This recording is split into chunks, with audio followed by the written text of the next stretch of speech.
आगे आ जाए, थोड़ा सा आगे आ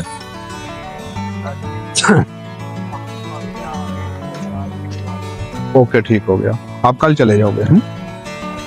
चलो ठीक हो गया। चंद दिन के वक्फे से लगाइए, ज़रा वक्फे से तैयार होती है, हमें मंडी में ले जाने के लिए परेशानी नहीं होती। एक दफ़ा सारा फसल तैयार हो जाए थोड़ी फिर प्रॉब्लम हो जाती है, मंडी में रेट की भी और जो वर्कर होते हैं उनको भी प्रॉब्लम होती है। ये मैं सारा फूल खोल रहा हूँ, ये देखें प्लीज़, ये देखें, इसको सारे को मैंने तोड़ दिया। अब अपनी तसल्ली कर लें, इसके अंदर ये पत्ते देखें, अभी मज़ीद ये साइज़ इंक्रीज करेगा और इसका कलर और इसकी चमक अभी आप मुशाहिदा करें इसका कैसा है। कोई ऊपर दाग नहीं, कोई पीलापन नहीं है, कोई कीड़ा नहीं है, उसके बाद इसकी किसी भी जगह से ऐसी जगह डैमेज नहीं है जो नाकाबिल इस्तेमाल हो।